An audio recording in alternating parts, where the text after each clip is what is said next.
Welcome to Naked Spirituality, a video blog series of sacred attention therapy and the Center for Human Awakening. My name is Rob Meager. For more information about sacred attention therapy, the Center for Human Awakening, and our video blog series, please visit our website at www.centerforhumanawakening.com. And center is spelled C-E-N-T-E-R. These video blogs support one of the Center's core activities, which is collaboration and partnership with individuals, communities, and healing centers practicing personal growth and spiritual development. And our guest today is Tony Samara, and we'll be speaking with Tony about his healing work. And I'd now like to invite Tony to come on screen. Hello. Tony. Thank you. It's nice to be with you in this healing space. Thank you. It's nice to speak to you and all the people listening. There's a beautiful light on your end is the first thing I want to mention. It's a beautiful light around you. Thank you. I think I'd like to open up and invite us to talk about Path of the Heart. And I mention that at the onset because your beautiful website is very dynamic, lots to offer, and it's changing continuously because over the past weeks, as I've been preparing for this interview, I've gone to it a number of times. One time I went to it, right on the home page, right on the front page, were the words Path of the Heart. And I wanted to ask you, Tony, what is this Path of the Heart that you speak of? And what is the significance of this path in the context of your work? Okay. Well, I don't like dogma. And what I mean by dogma is when people tell you, this is how things are, or you have to believe in a certain sort of structure or belief system that limits our connection to the depth of our experience, which I term as one's heart. And the heart, is more than just the emotional heart. It's the essential quality of a person that you can recognize when you're deeply connected to that person, either in conversation or in relationship, or just by being in the presence of such a person. And we all have this wonderful light that shines within our hearts that I work with, in the sense that I communicate this in the practice, in the meditational practice and the spiritual practice, as the core, rather than dogma being the core, creating a certain belief system or a certain structure. It's all about coming back to that essential light quality that I call the transmission of heartfelt energy. And this is the core of not my work, but everyone's spiritual practice, I would say. And hence why I use the Path of the Heart as an indication of where this work takes you, where meditational practice and where spiritual work takes you back to your own essential quality, rather than to some sort of place that the mind sees as spiritual or interesting structure that someone says is better than being yourself. I want to come back and hopefully we'll have a heartfelt exchange about meditation, because it feels and certainly looks on your website to be such a core and a foundational component and element of the work you do. Yes. But you talked about dogma, you talked about the Path of the Heart. And if one goes to your website, it shares quite a diverse and a varied background that you offer to aspirants, to seekers, students who come to you. In terms of both spiritual teaching and training, traditions, as well as healing modalities. Tony, could you bless us by sharing just a little bit about your global journey with us? Well, my practice began very, very early in life, my spiritual practice, as a tangible path. Began perhaps when I was 14, which is many years ago now. And at the age of 14, I was very curious to understand something more than what was being taught at school or what was being taught through my connections to society. And I wasn't brought up in a spiritual or religious way, so this was very new in the family constellation that I lived in. And so I had to sort of discover it for myself, which many people do today. And I began looking for something that made sense or connected to my quest for understanding knowledge from this sort of curious teenage perspective. So, it's quite a long story, so I'm sort of jumping a little bit quickly through the various important points. And so I began investigating philosophy, and especially the philosophy of meditation, through books and through just research. And I realized that meditation is a core of all spiritual traditions, coming back to stillness or coming back to a sense of connectedness, which is meditation really, is part of everything. So I wanted to learn it more than just as a practice, as a conceptual practice. I wanted to learn more about meditation. So what do? You go around looking for a meditation teacher. So at the age of 14, I actually was lucky enough to connect to some very special psychologists who practice the sort of neuroscientific type of meditation, which at that time was highly unusual, but very interesting for me because I wasn't brought up in a religious way, and I felt very uncomfortable sort of just looking at the outer aspect of learning meditation and the practice of meditation. So I wanted something that was very directly connected just to meditation rather than learning all the rituals, etc., that very often are part of the practice of meditation. So this was my first sort of experience, real experience of meditation. And then, as happens for everyone, once you begin to look into something deep enough, other spaces open for you, and you begin to realize that there is much more than neuroscience, meaning that, neuroscience is very, very new. Science is very new, and tradition is very, very ancient. And the tradition, for example, in Buddhism or Christianity or even in all religions really, is very, very ancient. People have practiced meditations for thousands of years. So I wanted to understand a little bit more than just relaxation and changing the brain structure. I wanted to understand consciousness. Right. So I met with a Zen master and began to learn Zen meditation, the practice of Zen meditation.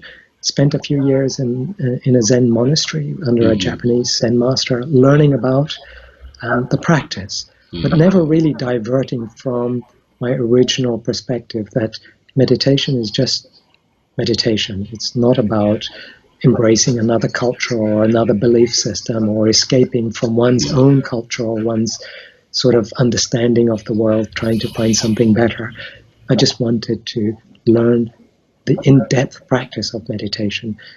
And so I've been looking at various ways of meditating in Christianity through some of the Catholic monastic traditions and in various Buddhist traditions. I've met lamas and various people from the Tibetan Buddhist community, and so many people have sort of shared their wisdom, and it's been wonderful because in the end what I've realized is that everything is the same, even though on the surface it looks different. In the end, we are all human beings seeking the same thing, and that is a connection with a deep, profound level of consciousness that allows us to expand beyond the mundane or beyond what in neuroscience is known as the reactive brain or the negative bias of the brain, and just be ourselves, be present to that which is really consciousness. One of the joys that continuously unfolds in my life is when I discover the common threads among the practices, among the traditions. Yes. And this path of the heart is, one could say, that common thread. Exactly. It's wonderful to hear you reinforcing that message. And I think it's important because today the world is so interdependent and interconnected. So it's all about not saying I'm this or I'm that, or creating an isness about one's identity, but rather integrating into this new diversity that's being created through communication. Like we're communicating now from one side of the planet to another. It's incredible. So it is. It's different than 100 years ago or 1,000 years ago. Yeah, but the opportunities to connect with people, share that teaching, learn from one another, and love from and with the other has been exponentially expanded. Exactly, and I believe this. Many people say that the world today is like facing a crisis, or like the world is. I hear from people, it was better 50 years ago or 100 years ago. But actually, I believe that right now, we've reached a critical point in transformation because we have access to more information, and there is more interconnection between people, their thoughts, their feelings, their spiritual practice, science, biology, physics, education. And so all this knowledge brings us back to this space where we recognize our humanness or our humanity. In essence, is the same. We're reaching for the same place. So why not help one another, which in biology is called symbiosis? And I believe it's the only chance for this planet really to keep going. And you've talked about meditation as being a core, a pillar, a tenet of that path, of that walk.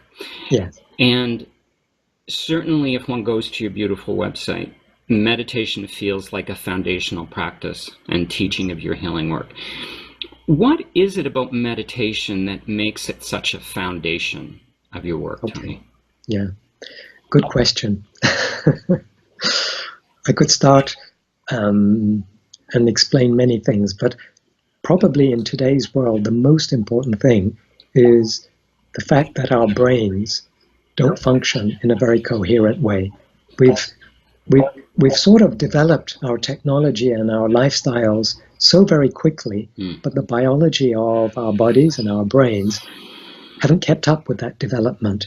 So we're exposed to a mass of tangible information, just the complexity of society, the informational overload that modern people are faced with, but also the other more subtle energies that are difficult to put into words, but are similar to information overload. And all that changes the structure of the brain, because our brain really, if you look at it, evolved in a sort of survival situation. And so, our brain has specific ways of perceiving information that today is irrelevant, because we don't live in the same sort of structure as perhaps 5,000-10,000 years ago, where we had to run away from hungry tigers, or run away from people who were chasing us because they wanted whatever we collected, the seeds or whatever foods that we collected in the wild nature that we lived in. Today we live in a sort of civilized, so-called civilized civilized society where there are no tigers, but there's all other types of tigers demanding our attention.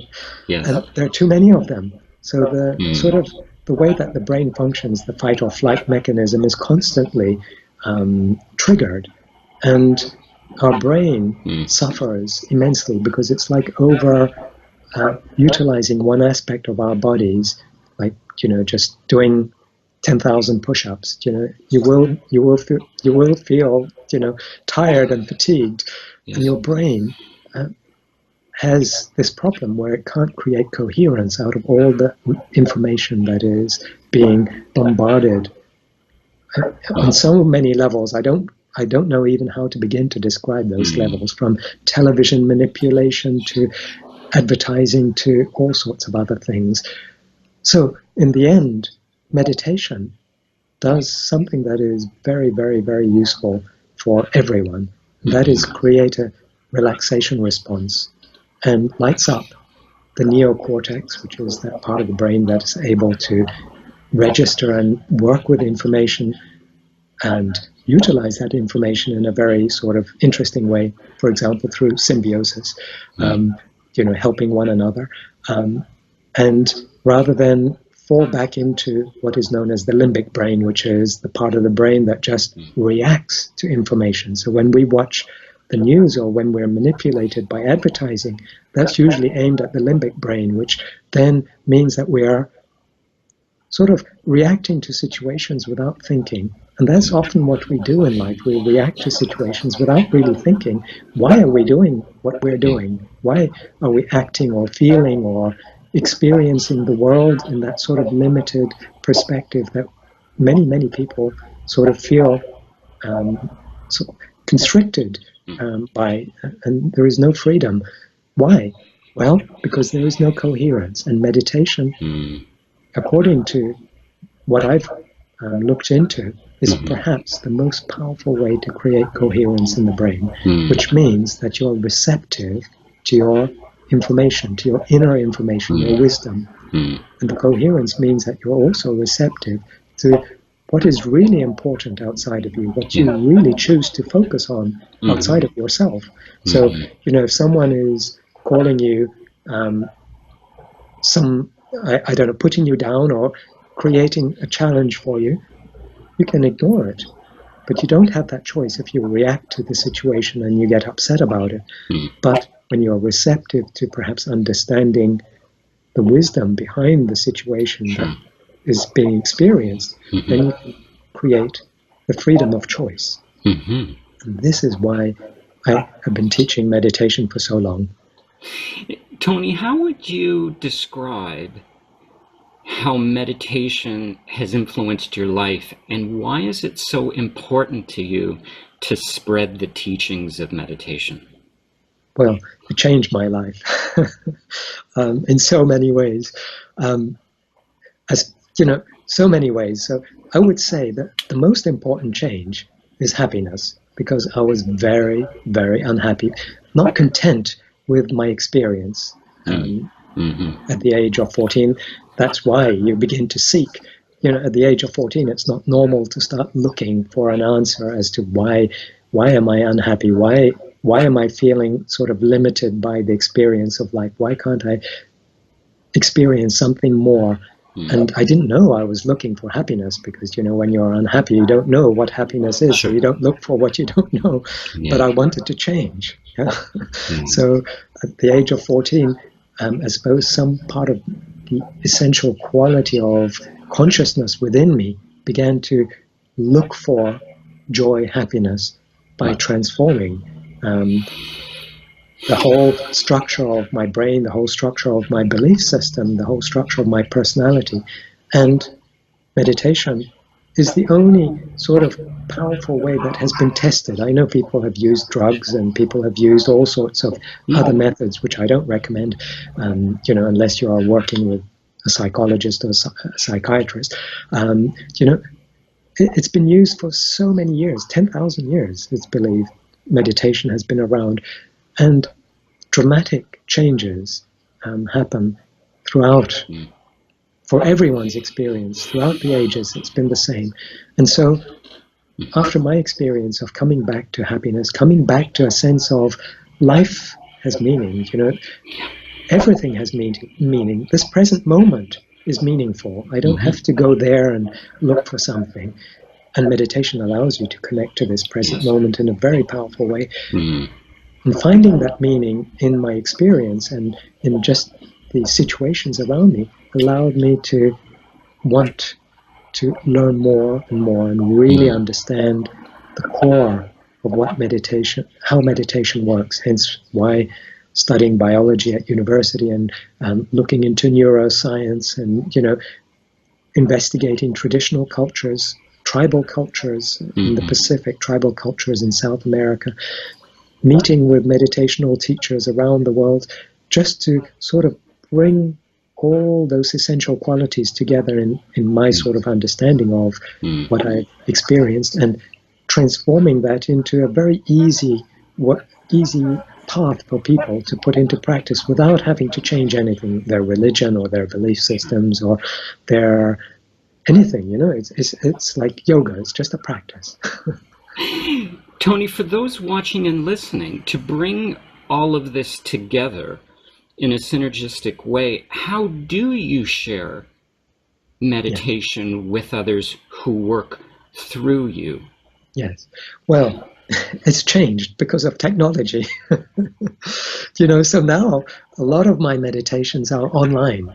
And a lot of the meditations, if you go to the website, tonysamara.com, are available there, some for free, some obviously to keep the work going with a minor cost. And that is the core of my work today. Very different from, say, 10 years ago, where I was probably traveling every weekend and conducting retreats in different parts of the world. Yes. And the traditional media, meaning newspapers and magazines and just traditional ways of letting people know. There were articles in those and those sort of important communications at that time. Today I feel that's important, but not as important as the internet. So that is the focus of how people, that's my focus, and that's how people can get in touch with these meditations simply by going to tonysamara.com or iTunes or YouTube or Google and just putting Tony Samara into the search, and there'll be lots of choice. And I also do live streaming, which is something new that I've just started a few weeks ago. I was pushed to do it, and people were saying, live streaming, this is what you have to do. Okay, I gave it a go, and it's very, very popular. There is information on Facebook and information on Twitter and information on Instagram. So, I'm using technology now for the first time, and I think this makes it very easy for people around the world just to get in touch with how to put meditation into practice. The simple steps. The more in-depth steps need face-to-face, instruction or discussion or just mentoring.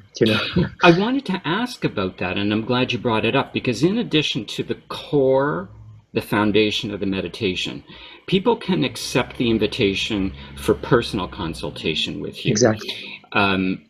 Now, I'm trusting that if someone was living in your area or wanted to travel to be with you, that might be possible. Yes. But is it also possible remotely via Skype, for example, as we're sharing today? Yes.